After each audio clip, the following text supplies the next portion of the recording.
Hello and welcome to Dinosaur Man News and Reviews. I'm Andy Hughes. I'm here with Alex Hudson. Represent For all those people that need representing.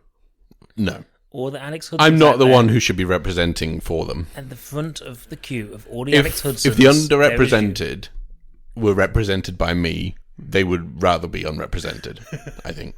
I would argue that is probably true. I am, of the two of us, the least likable one of the podcast. Oh, I don't think that's true. Oh, 100% is true.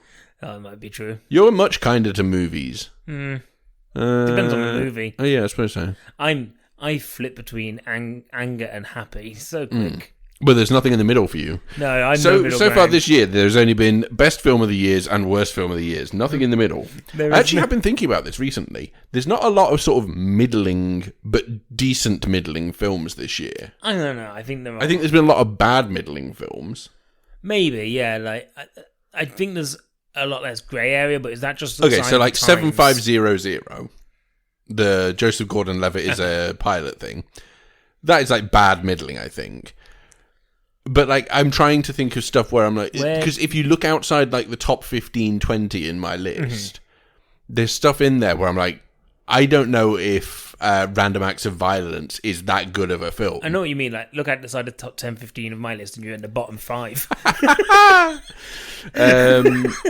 But will we be talking about something that's going to fit outside the top 20 today? Maybe. Who knows? The thing is, like, I think it might just be like a sign of the times of just like, I watch something now and I'm just like, okay, I either love this or I hate this. Like, I feel. Although actually, there has are been you a just lot happy of to be watching stuff? Maybe, because I do think there's a lot of the time I feel like it's an ordeal to watch some stuff. Maybe sometimes, something we some of watched the things this we've week. watched. Yeah, some of the things we watch have been pretty poor. But yes. Like, I've seen some decent stuff, and you know, it's a year, guys, isn't it? And it is the year. It's a year. Oh, it's a year. Yeah. Yes, both are true. It is the year and it is also a year. But I am happy, as always, to be here speaking to our dear listeners. Every year is the year, but only for the year that it is the year. But then, henceforth, it has always been a year. Well, there you go, guys. But I actually think that 2020 is going to hold a higher esteem. I think people are going to remember. People will remember. Like, I don't want to be the guy to say this like out of turn. I think I might be the first person who might remember this year. I think this is going to be the first year that is going to be regarded as that year. Because I thought it was always going to be like 2016. Like 2016 was like, I remember. I thought 2012 because you know the Mayans. Well, the John Cusack movie. I thought. Oh, I thought you meant when the Mayans were just like. No, I actually meant like 2009's 2012. Well, what a lot of people don't know is the reason the Mayans never wrote any calendars past 2012 because they realised they could go to shopping malls all over the country, and there's one of those little calendar stores, and they've already done the calendar for them. So they're there, and they've got like their Tottenham Hotspur's calendar up. Weird that that's the first calendar you went to. Okay, cool. One of Big Cat's. Okay. You know what? Also, why can I only think of the name? Like, we had the same conversation literally the other day. What do you call those places where there's lots of shops? Because I can only call them shopping malls at the moment in my head. Shopping malls shopping or shopping centres. Shopping centre, shopping precinct, shopping mall, shopping complex. Okay, but like shopping mall is an American term. Like, yeah, but you can apply it here. Yeah, but I can. Well, you would say. I think in the UK you would say shopping centre. You might say no. You would. I think you would only say shopping centre in the UK. I can't remember the word centre whenever I talk about it. Yes, and I don't know if that's something that I should be concerned about. But I believe as time goes by, great sitcom, great song. I'm thinking of 5 years' time. No, that's how much dumber I'm getting. Hang on, that's what you're thinking of. You're not thinking 5 years' time. Was it Vera Lynn? Oh, she did We'll Meet Again, which was the theme tune for As Time Goes By. I'm thinking No and the Whale. So As Time Goes By. Sorry, I got really distracted by the computer because it stopped lagged, and it means that I think there will be some bad audio in that first bit. Yeah, every time I spoke. Also because it kind of muted my microphone a little bit, I don't know. But As Time Goes By, the sitcom, I don't know if you'd describe it as a sitcom, actually. So it was Judi Dench and Jeffrey Palmer. Do you remember that? No. So do you remember Judi Dench? No. Okay, cool. So Judi Dench was M in James Bond for a long while. Okay. Now, you watched Die Another Day recently. Yes. I don't think Jeffrey Palmer's in it, but do you remember the guy who played the general in like GoldenEye or Tomorrow Never Dies? Yeah. The British, he might have been like a field marshal or something like that. Well, this is fucking randomized, isn't it? So I always liked the fact that you could almost like spin off those two characters from James Bond into this sitcom about these two old people who got married. I think like they couldn't use like M and whatever Jeffrey Palmer's name was in James Bond. Just as a aside, guys, people might be wondering why I watched Die Another Day recently. Because you do it every week and it's your favourite film of all time. But also, I think you said that it was the greatest theme tune to anything apart from the Dinosaur Man podcast. Wow.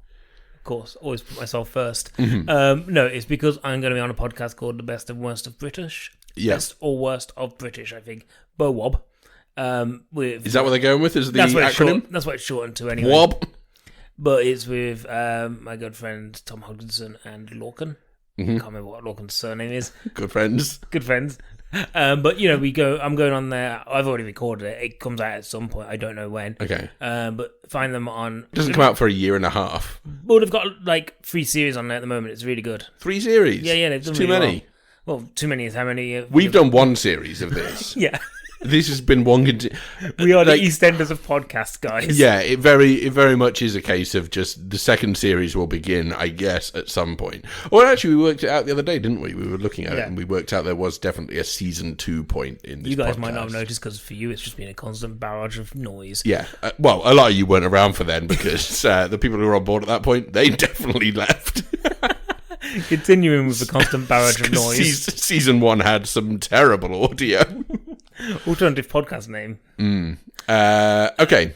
Should we talk about what we're going to talk about today? 100% we should. What are we going to review? We're going to review the trial of the Chicago 7. We're going to review Borat Subsequent Moviefilm.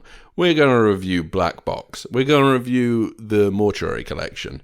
All right here, right now, live, as it's performed live. And guys, as the only podcast that talks about news and talks about reviews, before we get to those reviews, we have to talk movie news. But before we get to movie news, hold up, wait a minute. Let me tell you about gaming news. Sorry, hold up, wait a minute, is one of my favourite bits that you've ever done. Because you put your hand up and went, hold up, wait a minute, and that is a song. So, what happened there was I was going to do the lyrics to the song and forgot what the next lyric was, so therefore decided just to stop. It's hold up, wait a minute, let me put something in it. No. So, actually, that's a different song. I'm thinking of a thing that I've seen on TikTok. But you're thinking of TikTok, Uptown Funk, where it's stop, wait a minute, fill my cup, put some liquor in it. No, I don't think I am. No? No, hold up, wait a minute, let me put my... Oh, is it? Wait a minute, let me put my... I think it's something like put my something inside you. I think put my something in it, and I think, guys, we should not be condoning that behaviour. Yeah. No sex. No sex? No, we're an anti-sex podcast, guys. We're pro... what are we pro? We're pro Thatcher? I'm pretty sure we're pro Thatcher, anti-zombie Thatcher. Pro abstinence, but also we're pro WAP. Yes. White ass podcasting. Right. Which is the subtitle for season 2. Also, are you really worried that one day always I'm terrified somebody's going to pull audio of us saying that we're pro Thatcher despite definitely not being pro Thatcher? Context makes a lot of difference, and I think without that I'm pro Thatcher anyway. Off the pod. Should we continue with gaming news? I don't know, maybe not. But we're anti as we discussed previously, the Thatcher we had was not the worst Thatcher we could have had. Zombie Thatcher is the worst, and we know this, 100%. So all we're saying is, in the grand scheme of things, when you put real Thatcher next to zombie Thatcher, we're pro real Thatcher. I'd much rather have someone who's just taking milk away from kids. Rather than the brains. Yeah. Oh, what do you want? Do you want her to starve the kids, or do you want her to feast on their brains? Either one isn't great, but one's definitely preferable. Gaming news. What you got?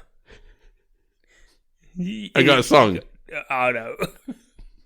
Can I sing? I feel you're going to anyway. Lady Madonna, children at your feet, wonder how you ever make ends meet. Okay. Who finds the money when you pay the rent? Did you think that money was Blevin sent? Tyler Blevin's news. Okay. I was wondering where you were going with that. Tyler Blevins is number one on Twitch again. Our good friend Ninja. It happened 2 weeks ago, but I haven't done news about him in a while. He's got 16 million followers. He's got more than double. Second place. Let me just get his name right. Oh, Dinosaur no. Man. Whoa. It says here, Zombie Thatcher. Tfue, Tfue. He's got 9 million. Shroud in third place with 8. He's gone crawling back. Myth. Rubius, who appears to be a cat wearing a bandana, which is pretty fucking cool. Pokimane? Pokemani? What? What's that called? She's the woman who did the Among Us stream with... so it's called what? AOC. It's Pokimane or Pokimane? I don't know. I've never heard There's no accent over the E. I've just seen the It's not like Sadio Mane, I saw her name in a tweet the other day. That's how I know. Okay. Pokimane. Also, H-Bomber Guy was on that stream. There's a guy called H-Bomber Guy. Like, don't worry. Pokimane. I'm cool with the internet, you know? And then it says here, Tyler Mane, the guy who played Sabretooth in the first X-Men movie. Tim the Tat Man. Tim the Tool Man. Oh my god. It's not Tim the Tool Man, Taylor. It's Tim the Tat Man. He's real. Pokimane. I don't know. Pokemon. Yeah. She is not as good as Ninja. Where are we? Here's the thing. I see you scrolling a lot. Why do you keep scrolling? Well, I've only got the top 7. Oh, no. We're not in it. I'm sorry to say that. And I think our one viewer, do you think it's Rory because Spence, we haven't streamed for... over a year? No, we streamed during lockdown, remember? Did we? We went to see. Yeah, we remember when we told the audience we're definitely going to start streaming now, and we set up the account again. Yeah, but we've been back at work for a lot. And we streamed a little bit, and then for 4 months, I don't think we have. Okay, do you want us to again? I keep threatening to do it. I keep threatening but to what would stream you my stream? horny game. But I don't want to be arrested. I don't think you should stream your horny game. It's too weird. I realised why I love Yakuza. We'll go back to your news story in a minute. I realised why I love... We don't need to. I've done all I need to. It's because it gives me a checklist. And I think I love checklists. Like, it's like, oh, you've got to do this thing. So you like instructions as to how to do things. But also, then I looked at the checklist and went, okay, there's some stuff on here I'm never going to be able to do. Okay, so you're never going to 100% it. Exactly. So I should just stop doing the checklist. But there's something in my brain that says, I've got to do this now. Yeah. So I'm doing all that I can to do as much as I can. And I think that's what I like. Okay. But I really like Yakuza still. How much further do you think you are? A couple of chapters on? Story-wise, yeah, probably like 2 chapters, but I've probably put another like 10 hours into it. How many chapters is it? I think there's like 13. And you're on like 7? 5, 8? 6, yeah. Okay, cool. But good for Blevins. Movie news. One day he'll come on our podcast. Movie news. Zack Snyder's Justice League cut is getting some killer laughs. Ugh. What? Awful. Jared Leto's coming back to play Joker in the reshoots for Snyder cut for Justice League. And also I saw Joe Manganiello is filming stuff as Deathstroke for it. Wow. And it's almost like this film isn't going to be the original cut that Zack Snyder said it would be. It's almost like they're filming a lot of extra stuff for this movie. Look, I don't know. I don't know what's going on here. I don't care.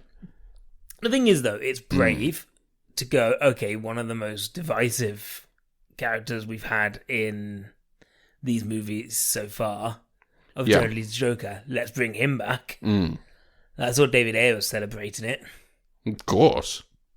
Means that Ayer cut might be coming out of Suicide Squad. Mm-hmm. But yeah, like, why? Hang on, do you think the only thing that was stopping the Ayer cut of Suicide Squad being made was the fact that they weren't sure that Leto would come back? Snyder's just gonna cut it, like, he needs to make some extra movie, doesn't he? So he's just gonna cut, like, Suicide Squad into Justice League. Like, it's an 8-hour movie now, by the way, it's both. Okay. Surprise. I don't like that. Also, the one cut is in here of Aquaman. That we all know there were no cuts made to Aquaman, and that's what made it brilliant. Yeah, it kind of felt like I think they found stuff on the cutting room floor from other movies and put it in there. So that's that. Do you have any interest? No, I'm not going to see this. Seeing that Joker again? No, and I'm not going to see what's it called? I thought you were. Oh, do I have to watch it? I don't know. We'll see. We'll use the excuse of until HBO Max comes out over here, we will pretend that we can't see it. And then when they release it in cinemas, we'll also say that we can't see it because... Or when they've put it on Sky or whatever, we'll go, we also can't watch it because we'll revoke our Sky license by that point. That's fine. Okay, so... Apple, Netflix, and other streaming services explored the possibility of acquiring No Time to Die before it was postponed to 2021. So MGM, who are the studio behind the film, reportedly lost $30 million to $50 million due to the delays. And apparently there were secret discussions being held regarding the acquisition of No Time to Die for up to $600 million. Ooh. Obviously, a lot of money. Yeah, I don't think this is going to happen anyway. I think this is now moot due to it being moved back to 2021. I can't imagine a Bond movie not being in the cinema. Yeah.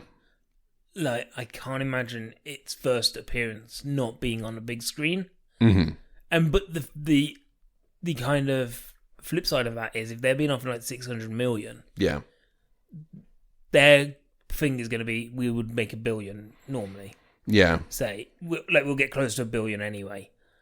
And then having to weigh up, in this climate, is 600 million actually probably better than what we would get if we did put this in the cinema? Because obviously that's the reason why it's been delayed. I just can't I just can't imagine a world in which a film that big goes straight to streaming. And yet Mulan did. It did. And Soul is. I'm looking forward to Soul. I think I spoke about this last week, maybe when we talked about it. But I'm looking forward to watching it on Christmas Day, like when the family are around, wrapped in your Jim Jams, wrapped in my Jim Jams, eating toast. Toast on Christmas Day or no? No, we've talked about this, haven't we? But we talked about it literally 2 or 3 years ago when Christmas Day on one of our worst episode ideas ever, which was what are your plans for Christmas Day? Guys, we went through all the episodes we've done recently. We've put them through some shit. But no. Christmas Day always starts with a fry-up. Fry-up? Yeah. It's kind of tradition now that, like... Do you do the main meal on Christmas Day, though, don't you? Yeah. Oh, yeah, I have, like, 2 big meals. Yeah, it's a big meal to start the day. Well, the big thing is we don't eat Christmas dinner until fairly late in the day. Like 11? No, later. PM? No. That's what I meant, 11 PM. No, we eat, like, say, 4 or 5 PM. That isn't... I still feel like after a fry-up... But don't forget, we're waking up at, like... 8, 9 in the morning, having a fry up then. That's a lay-in. I don't want to wake up at that time, guys. I want to be sleeping still. But I love how you're like, I have to wake up at like 8 or 9. I'm like, I'm up at 6. And I'm like, yeah, you're just illustrating my point. It's late in the day to be having a fry up. Nah, then you have a fry up. Okay. Cool. Well, it doesn't matter. So this... this comes alongside the news that Coming to America, the sequel to the Eddie Murphy film, has been purchased by Amazon for apparently $120 million, which is a lot of money. Yeah. But, you know. They obviously feel they're going to make that back, though. Well, it's Amazon. They've already got that money. Yeah, I think they take it as we probably aren't going to make that back, but hey, whatever. We've got the long-awaited sequel to Coming to America. I don't know if anyone's particularly bothered. I don't even remember the first one. You're not a Murph boy, though, are you? Not really. Okay, let's move on. Obviously, he did his stuff with Nutty Professor, guys, because hilarity ensued. I'm kind of like a big fan of Shrek, is the thing. Michael B. Jordan is reportedly in talks to not only star in, but also direct the 3rd installment in the Creed franchise. Good. He might do it. So the news was first reported by Deadline within the context of a larger story about MGM.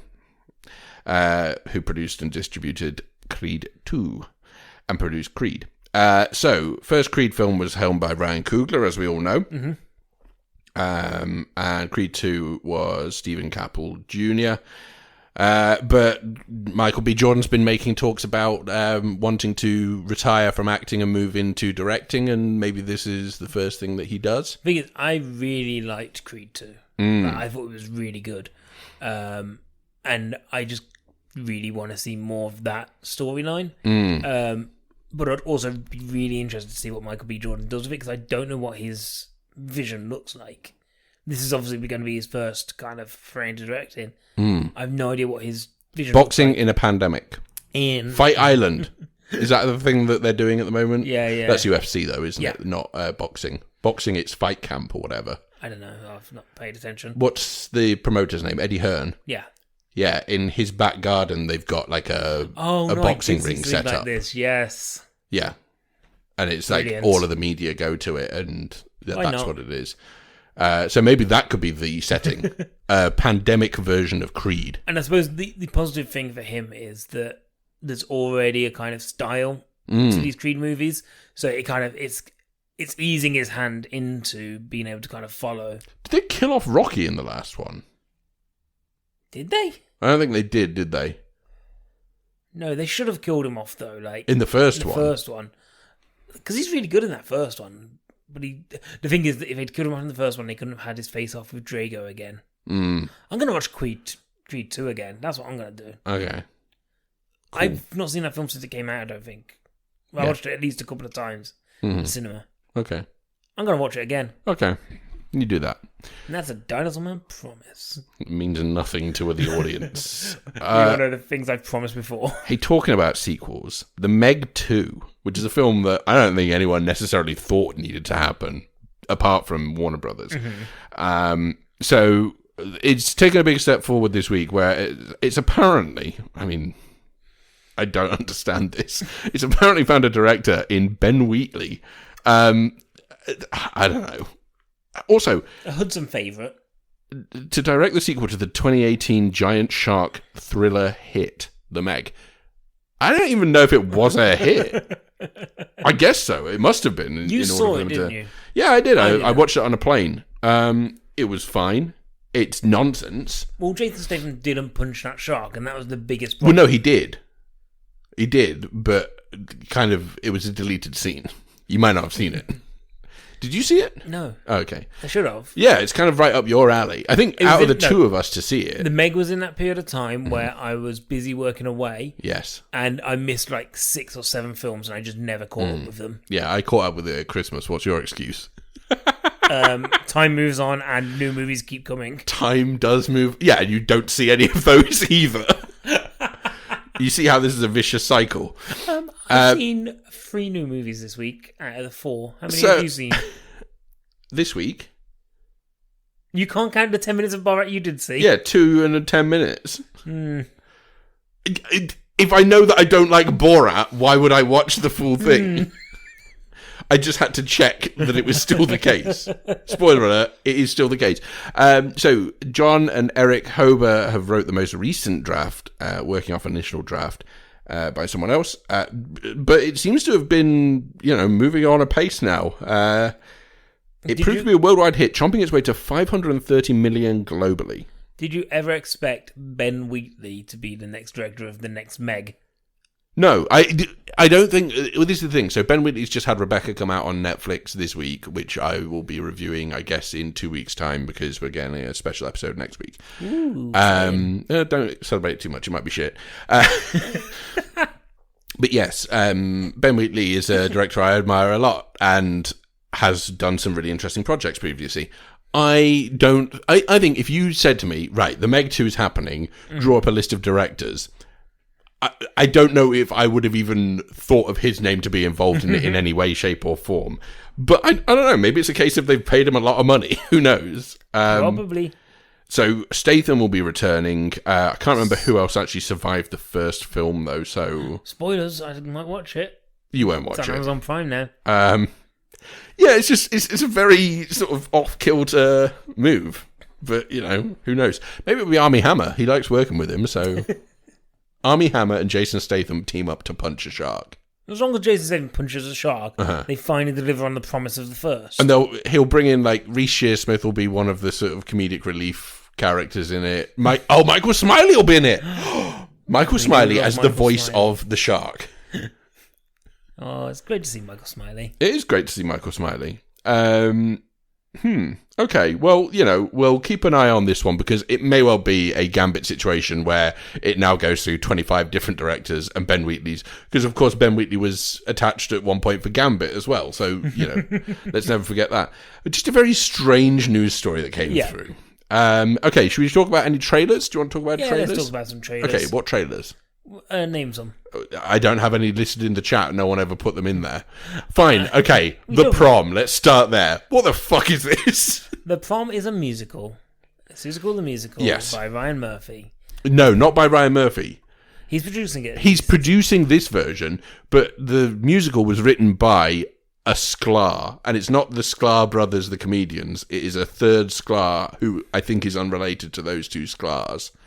Anyway, 2018 Broadway musical. It's been made into a film for Netflix as part of It's about a girl who wants to take her girlfriend to prom, and as a result, the prom gets cancelled because she can't do that. Basically, and then closed-minded town are like, no, she can't be a lady taking another lady to prom. And then all of a sudden, in parachute, 4 former theatre guys to throw a prom. James Corden, Nicole Kidman, Meryl Streep, some other guy. They come in. Wow. And they're like... Absolute slam on some other guy. The thing is, probably would like him more than James Corden. And James Corden's like, let's throw this girl a prom! Yeah. He's American in this, which I like. Yeah, and it's going to be... It's going to be good. So much fun. It's going to be released in time to be the worst film of the year, if it is. Is that... So there's a lot of songs about prom in this, guys. And the best song about prom was already done in Not Another Teen Movie. Okay, what's that one? Prom Tonight in Not Another Teen Movie.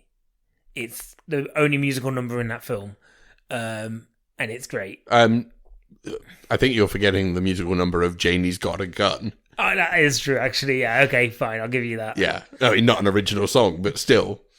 And Marilyn Manson's Tainted Love. That's technically credit music, I believe. And also in film music, because it's when his sister walks down the hallway. I know the film inside out. You'd never forget. Guys, Not Another Teen Movie is a great film. But Prom, I don't know if it is. I love Not Another Teen Movie. Okay, well, I still don't think that it's great, though. I saw it when I was really young, and me and Tom, we watched it and went, okay, so this is now just the funniest movie we've ever seen. But Prom is going to be... Prom is going to be an outrageous claim. I'm going to watch it. You know I love a musical. Oh, that was a bad drink of coffee. Sorry. We know you love a musical. Yeah, look, I think maybe the problem for me is that I'm not a huge musical fan, and I think I watched this trailer and I was just like, it feels like any other Christmassy Ryan Murphy type thing where it's a lot of fucking tits and glitter and all that. Gotta be great. I don't know if I'm going to enjoy it. I'm so excited for it. Talking about holidays, Dolly Parton's Christmas holiday special. You watched how long of this trailer? I watched the whole... No, I didn't. Oh, no, I turned this one off. You turned it off when the barber started singing. Look, I'm all for Christmas Carol remakes, but instead of having Ghost of Christmas Past, Future or Present or Jacob Marley or whatever, it's an angel in the form of... Dolly Parton. Did somebody say 16 original songs by Dolly Parton? 16 original songs by Dolly Parton. Look, I get it. Christine Baranski is Scrooge and she's got no holiday spirit. How many times do we have to see this fucking film being made, though? We've never seen it with Dolly Parton. You've got me there. Country legend Dolly Parton. Will you see it? I said to you, but I might make a promise. So I've seen trailers for this, Jingle Jangle, I think it's called. Emma Roberts Needs a Boyfriend at Christmas. Holidates. Two guys write to each other in a book and fancy each other. Dash and Slim. Dash and Lily. Yeah. Save Christmas. I was thinking of Queen and Slim. Christmas Chronicles 2. Yeah. All of these and more are Christmas movies that are coming to Netflix within the next 2 months. Yeah. I might watch them all. Okay, I hope you do. Like, I've made promises to do one stuff like of them is a before. series, you told me. Yeah, it's 8 episodes, and that's the problem is that takes a lot of it. You got a lot of time off at Christmas, though, so you can watch it. I do. So, during the Christmas period, I might watch every new Christmas offering by Netflix. Okay. It has to have been created this year. Okay. So, Although might have to watch Christmas Chronicles 1 because I didn't see that. I think you can pick it up from the second. I don't think it's necessary. So every new Christmas offering by Netflix for this year, okay, I'll watch, and then I'll do an episode where we break down my breakdown. Okay, cool. All right, I look forward to this. You got any others that you want to talk about? Any other trailers? Just watch them all in one day. If not, then we'll move on. Was there any other trailers? I don't think so. Maybe. Who knows? Okay. There's literally no way of knowing, guys. Yeah. No way of knowing if there were any more trailers. Yeah, we literally couldn't Google that and find it out. Absolutely not. Okay, moving on. Yeah. Yeah, okay. Reviews. This is a quick episode, isn't it? Is it? Are we going at pace? No. Sorry, I just looked. No. I ambitiously said that it was a quick episode because it's not taken us an hour to get to this point yet. Okay, so let's start. Where do you want to start? I'll start with my one and then we'll move on to your ones. Okay, go. Sorry, I just had to lick my lips in anticipation.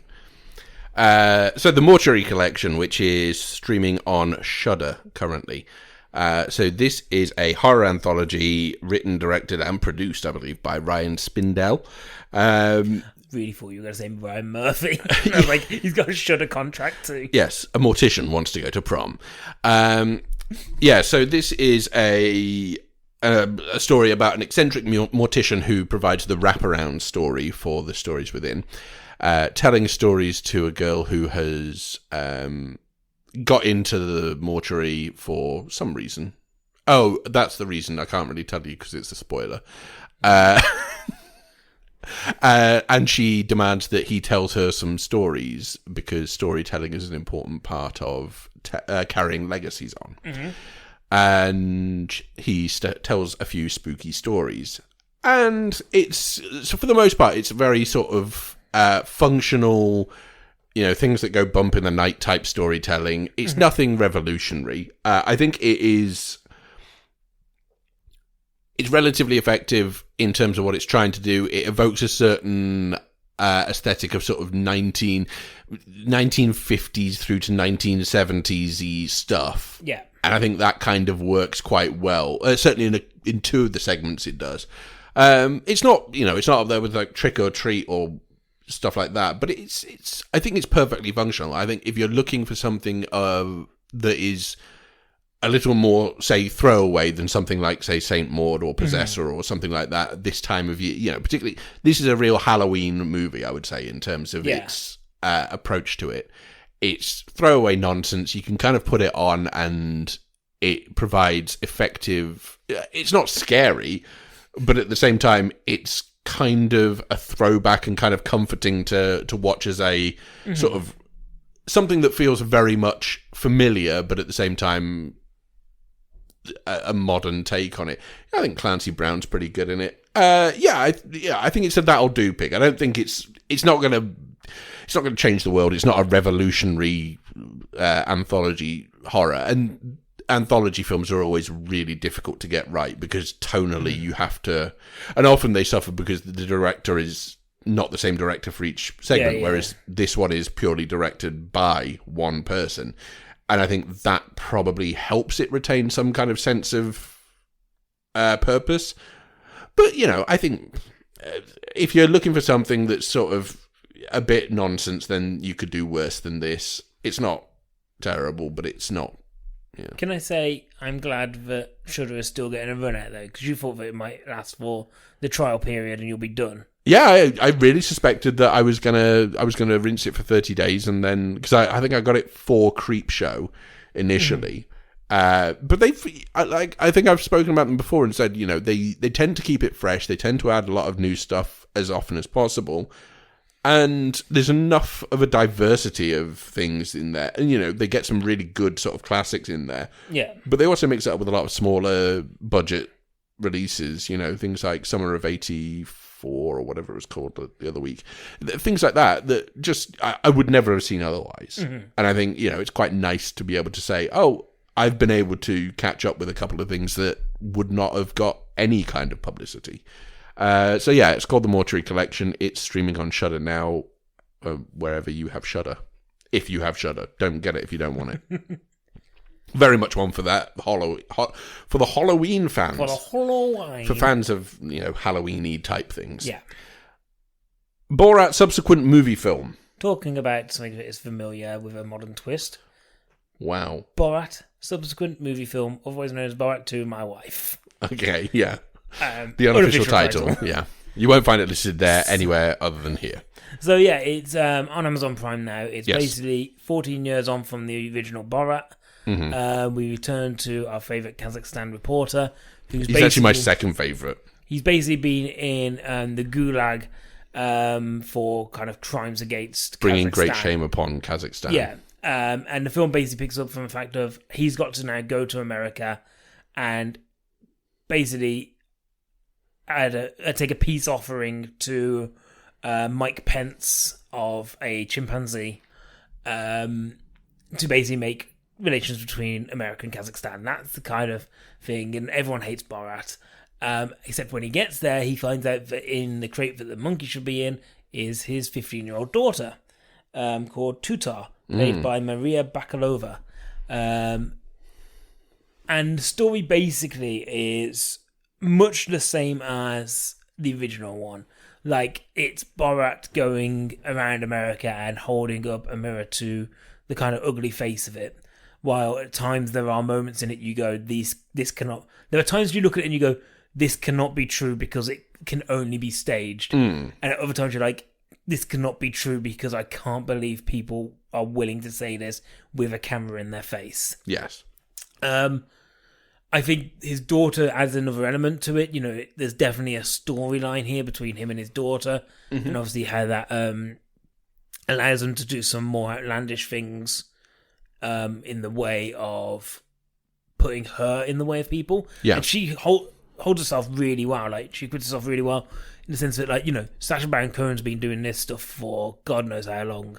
And she's a fairly new face who, carries off what she's supposed to do very competently.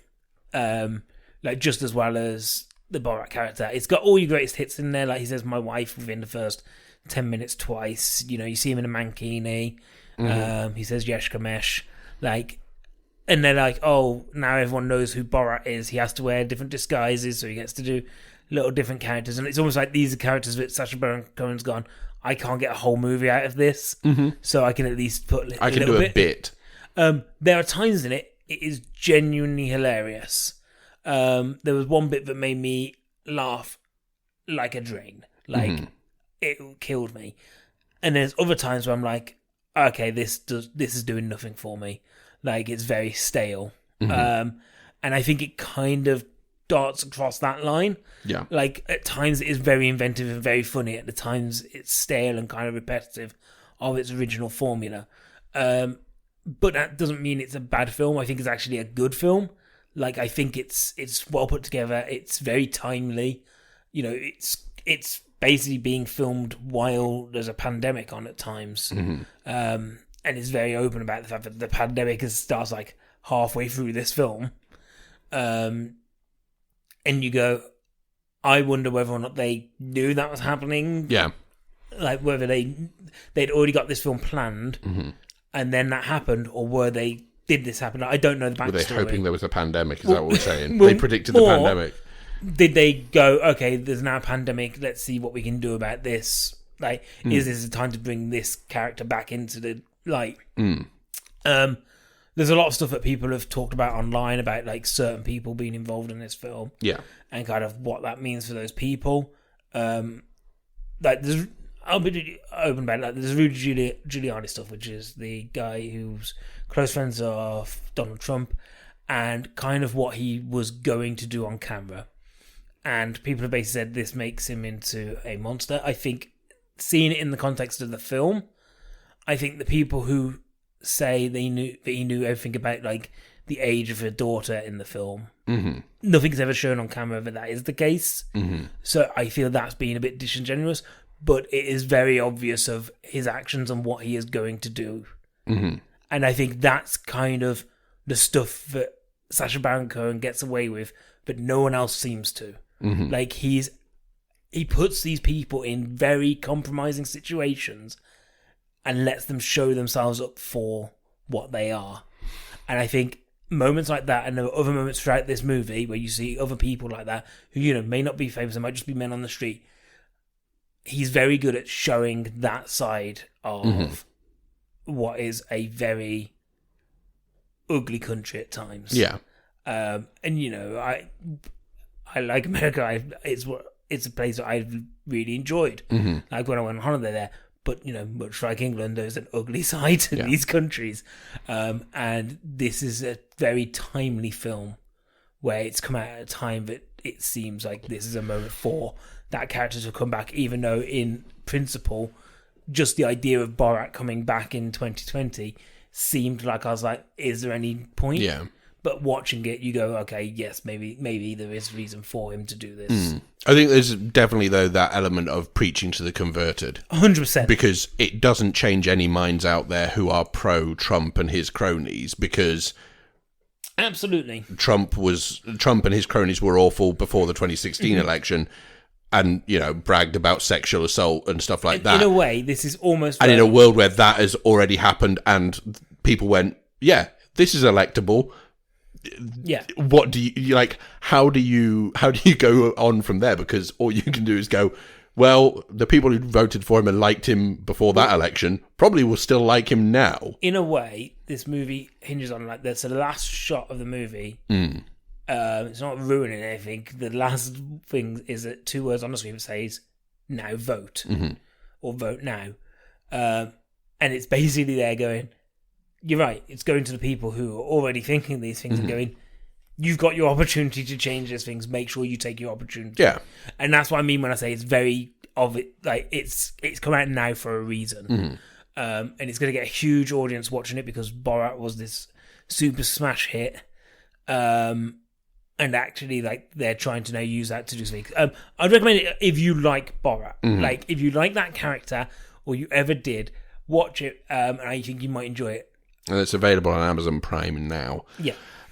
Also available on Amazon Prime, the second of 4 Welcome to the Blumhouse, awful title, productions. So this is Blumhouse's television wing. We reviewed The Lie a couple of weeks ago now, I think it was, which was the first. This one is one that was made specifically for this project, Black Box. So I'll give the brief summary and we can go from there. So after losing his wife and his memory in a car accident, a single father undergoes an agonizing experimental treatment that causes him to question who he really is. So this is written and directed by Emmanuel Osi Kafour and starring Mamadou Athie as our protagonist. And first of all, can I just say, I think Mamadou Athie is a good actor. I really liked him in Patty Cakes, which he was in 3 years ago. And I think he's decent with what he's given here, but he isn't given an awful lot at all. This film, guys, is garbage. Yeah, it's a shame because this is the problem, is that in my head, okay, so the film basically centers around this guy having this experimental treatment and then realizing that maybe he's not who he thinks he is, or maybe it's all a bit of an illusion and he is who he thinks he is. It's a shame because what happened was I was calling back to last week when I was talking about Possessor, and Possessor is a movie that does exactly what this film is trying to do, but does it much better and has a better sort of wraparound for it, an actual storyline that kind of you can latch onto and go, oh, okay, right, this is the world we're setting up and this is what's happening. Fine. This film, trying to ground itself in reality. Then become with Possessor, it's set up as a sci-fi. Yeah. With this, it's set up as a realistic film that is happening in the real world, has plot holes you can drive tanks through, and then also sets up this bizarre science that is just like bonkers to the point where you just go, I cannot believe anything that happens in this film. You were like, about 20 minutes in, just being like, I don't understand. I don't get why this film is the way it is. Yeah, it kind of feels like, look, I don't know if it's a case of missed opportunity, because I don't know if there's a good way to make that film other than make it Possessor and make it a better movie. It's so paint by numbers is the problem. Yeah. Like, it's so obvious what every kind of, what could this mean? Yeah. It's so obvious what it means. And what it tries to layer on this kind of suspense and this kind of, whatever could be behind this door sort of thing. Like, by the time that it's revealed, like the pull back and reveal, you're there like, yeah, I could have told you that. Yeah, it's like every twist and turn is pretty much, telegraphed 15 to 20 minutes before it happens. It's like knowing the magician's secrets and watching him on stage and being like, I know how he's cutting a woman in half. Yeah, except the magician isn't that good in the first place. He's actually got a saw. Yeah, I would not recommend. No. I don't even want to spend too much more time talking about it. It might win Nerve Award for Stupidest Film of the Year, which is good. Yeah, it's very hang on, wait, what was it that we watched? The Lie is much more stupid. Yes, actually, yeah. And the thing is, when we're ranking the Welcome to the Blumhouse films... okay, yeah. We did say, does it fall... Like, technically, I think it is a better made film than The Lie. Yes. The problem is The Lie has one character who made me enjoy that film. Yeah, I liked The Lie more for one character than I liked this film. So The Lie is still the best, but not. Yeah. It is clearly worse, but it is better for having two characters. Because I like the cop a lot. Yeah. But also the dad of the other girl. Oh, the character made no sense. Yeah. I love the fact that he made no sense. Like, the reason why The Lie is top is because... it has made me draw back to actually talking about it again. Mm-hmm. Yeah, I will never talk about Black Box ever again after this episode. I guarantee I genuinely forgot before this episode started that we'd seen it. Mm-hmm. So yeah, would not recommend. It is available on Amazon Prime if you so wish. Don't bother, guys. We'll review Nocturne and whatever the other one is. Evil Eye. Maybe. I think we'll watch both of them. But we've got 2 weeks to do it in, so that's fine. Finally this week. Wow, what a week. What a busy week it's been. Hey, another Sacha Baron Cohen vehicle here. So the Trial of the Chicago 7, this was new on Netflix last week. We delayed it this week because we watched Blind Manor or whatever. I don't know. That's exactly what happened. This is Aaron Sorkin directing the screenplay that he wrote over 15 years ago when it was originally supposed to be a Steven Spielberg film. So story of 7 people on trial stemming from various charges surrounding the uprising at the 1968 Democratic National Convention in Chicago, Illinois. Real life story, dramatized by Aaron Sorkin. Star-studded cast. Mm-hmm. You've got Sacha Baron Cohen, my wife indeed. You've got Eddie Redmayne, Mark Rylance, Frank Langella, Joseph Gordon-Levitt, Jeremy Strong. Everyone. Michael Keaton, John Carroll Lynch. All of the people you could want in a movie. So many people. So this is, directed by Aaron Sorkin. It's live on Netflix. What did you think, Andy? I love a courtroom drama. Right, okay. I love them.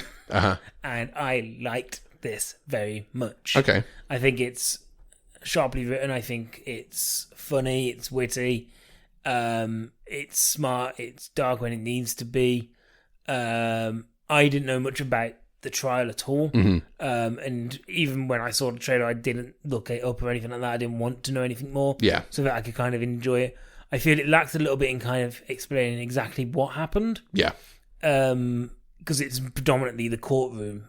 And I think it does lack kind of exactly what happened that night because I don't think it's ever that clear. Yeah. I think they're kind of relying on you having some kind of known knowledge. Mm-hmm. Well, actually, I think there could have been a bit more of an understanding there. But all of the stuff, like, I think the characters are well written. I think it's edited pretty sharply, apart from one weird kind of fade to black. But apart from that, like, I think it's portrayed very much like a very kind of snappy courtroom drama. I really like this. I really like it. Okay. What about you? I think it's fine. I think it suffers from the problems that you're saying in that I think to someone who's never even heard of the story, it must be quite baffling because it throws you into it and it brings up these people's names on screen and it says, whoever they are and what relation they have to the story, essentially. but it doesn't really give you anything in terms of the grand scheme of, what does this organisation actually do? Oh yeah, I had no idea. You just go, okay, so this is this person from this organisation. I will find out more when I do. And then you don't really, but you kind of get the gist of it eventually. But yeah, I do feel like it suffers from, probably from a layman's aspect, looking at it, you'd go... And I am that layman. A holding hand wouldn't necessarily have gone amiss. Yeah, like later on in the film, like there's a line said to Eddie Redmayne's character, is it Thomas Hayden? I believe so, yeah. There's a line said to him about something, and it made me just go, "What? Why? Like, when did that happen?" Yeah. And I genuinely think that if I looked into his character, I would know more about him. Yeah. And understand like who he was and kind of what he was. Mm. But I had no idea up to that point. Yeah. And I'm not going to say what the line is because it's not even that important. But I think like this film is well constructed and it's good to go on an adventure. Mm. I think the courtroom stuff for me was the bits that I just kind of felt, I don't know, it felt a little cliched for large portions of it. And I was kind of going, all right, I can get why you're trying to paint this character in this way. I don't necessarily think that I can't help but feel, I don't know the ins and outs of the trial, but I can't help but feel there is a huge amount of contrivance within that courtroom scene, within the courtroom scenes, and particularly with regards to one particular character. And I kind of got to the point where I was just going, huh? Which one? Joseph Gordon-Levitt. Okay. I think, I have a feeling that they have taken massive liberties with his... okay, yeah. It may well be that is exactly how he was, but if it is, I'm astonished because it just doesn't feel right. And I kind of went, I know what you're doing. And and Sorkin does this a lot, I think, where he will write the story the way he wants it to be presented and then go, there we are, that's my version of the truth. And whether that's, whether that's this, whether that's Molly's Game or something like that. Oh, Molly's Game was a real mess. And I think, so what I'm kind of interested in is, I would have loved to have seen the Steven Spielberg directed version of this. I think it wouldn't have been too much different, but I think there is something about Aaron Sorkin as a director that I don't click with. I think he's a good writer, but I think sometimes he has that Tarantino-ness of needing to be reeled in by someone else. Yeah. And I think there were just a few too many cliche-ridden scenes in it where I was going, I don't know. And it never really punched for me. And I wonder why that is. It kind of felt... I knew what the message that they were trying to do is, but it never really felt like it was delivering that with any degree of... I don't know. Not genuineness, not because it did, but I think it never delivered it with the degree of urgency that I think it would have liked to. There's no reason that it shouldn't have. And that's what I think is interesting. I loved it. Like, I really liked it. I think, like I said, I really like a courtroom drama. That's just, there's just something about them that I just really enjoy watching them. And I kind of wish that we had more of it. Like, I find it weird that the one point that I really wanted to hear, like the one point of view, the one character that I really wanted to hear from, they fade to black. Like, they start him talking and then they fade to black halfway through his speech. And I'm like, no, I kind of really want to hear what he had to say. Like, I feel he's got a lot to say. Yeah. But I think the performances are great. Like, I think there's some really good performances in there. Like, I really like Mark Rylance. I really like Sacha Baron Cohen in this. Yeah. I think he does very well at playing, is it Abby something? Yeah, Abby Hoffman, yeah. Does very well at kind of playing this guy who almost seems like he's there for the media attention, but there is a lot more under the surface as to what he's putting out as a public face. Well, he was the original focus of the story when it was first written, it was written for Sacha Baron Cohen playing that character. And then 15 years have gone by or whatever, maybe not 15, 2007, 2008, I think it was, that they tried to write it. But definitely you can tell that they've still kept, like, you can tell that it was still written for that character, because he is more so than Eddie Redmayne, he is the star of the show. And I think it's certain scenes are written in a way that basically highlight that character's things that they do over everything else because it's more of a dominant person, and it's probably more of a dynamic personality, which makes it more interesting. Because I think if you had 2 hours of Eddie Redmayne talking, absolutely, it would have been too dry. Eddie Redmayne is very underplayed in this film, and I think he does it really well. Like, I think he plays everything so low until a point when he needs to be something more. And I think when that happens, and when the moments where, like, because I've not seen Eddie Redmayne in something for ages, I don't think. Right. Like, I think the last thing I saw him on was Crimes of Grindelwald. And it reminds me that actually, like, Eddie Redmayne is this really, really kind of charismatic actor that I actually just really like seeing. And I think he does very well at basically, he plays it so kind of straight. Yeah. So kind of, and I think that does bounce off, people like, because it's him and Sacha Baron Cohen. Well, you need the balance, yeah. And I think that balance is there, and I think that really works in this film.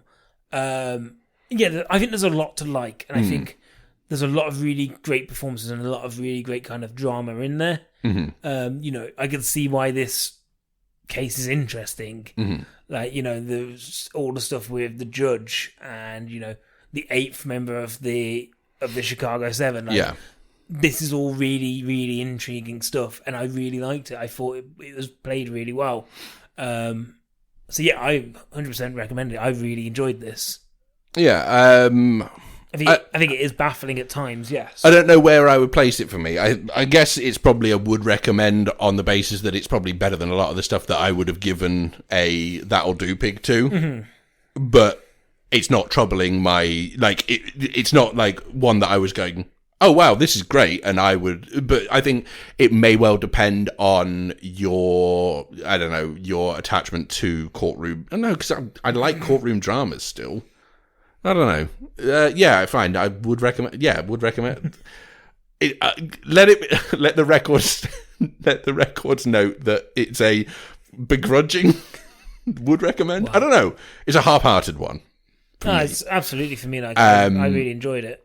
So that is streaming on Netflix immediately now. Has been for a couple of weeks now. So live, get as on you said earlier. Live on Netflix. As always, you can find us on Facebook, iTunes, Stitcher, Buzzsprout, just all the places you get podcasts. Such an abrupt end, isn't it? Yeah. Well, what else we got to say? All right. What do you want to say? Okay. Guys, listen to a podcast. We really like it when you do. Okay. Rate and review if you can. If you can't, why not? Rate and review. Good. Anyway. I want a good reason why you can't. Okay. Go out and vote, first of all. Yeah, go out and vote, guys. Use your voice. Like, no matter what you want to say, make sure your voice is heard. Yeah. Go out and vote in whatever election happens to be happening right now. Even if you turn on your TV and the Britain's Got Talents on and you're like, I need to vote for something, I'll vote for diversity. Yeah. I don't think Britain's Got Talent is on, is it? I don't know, diversity are on there still. Strictly is on. Vote for Strictly, guys. Who's going to win Strictly this year? I want your opinion now. Bill Bailey's on it, so him. Okay, cool. He won't win it. I guarantee it. No. Nicola Adams is on it as well. Hey, I heard an advert by Bill Bailey about his new book. Here's the thing that I think is really insulting. Okay. So at the end of the advert, he says, I hope you enjoy it. I hope it brings you some joy in this sort of trying time. It's out now in all good bookshops. Now, what if it's just a small independent bookshop who can't afford to bring it in because they haven't got the and it's still shelf a good space? Bookshop? Yeah, exactly. That's what he's saying. He's saying they're a bad bookshop if they don't have it. Or a middling bookshop. I suppose all he's doing is excluding them. They could be a great bookshop if they don't carry it. Well, he's just saying they can't be a good bookshop. It could be that bookshop in Nottingham that is purely Tintin books. And, they'd made a market. Well, that's a Tintin shop. But it's a bookshop. But it also sells Tintin paraphernalia. It sells Tintin tins. Tintin, yeah, it sells Tintin tins. It sells tinted Tintin tins. Tintin taffy. Yeah. Tintin tap dancing shoes. It sells promotional Australian biscuits. Tintin Tin Tams. Yes. We did it. Don't try climbing past the peak. I've already said that. You'll only find air. The air is so thin up here. Thank you to join I'm lightheaded. As ever for the theme song. This week it was, I don't know, whatever. And by Hugged. Yeah, you have been listening to the Dinosaur Man podcast, news and review style. Next week's special episode. Don't worry about it. Thank you as ever, guys. Until next time. take care of yourself. Self-love is important, not in that way. Before you get your fucking dick back in your pants. Not that kind of self-love. We're talking about skincare, healthcare, hair care, mental health care, Care Bear. But also, feel free to whip it out and give yourself some self-love if you need to. Jerk away, guys. We're pro-jerking, anti-sex. Yeah, pro-abstinence. How are you going to maintain that abstinence? You better jack it, dudes. Bye.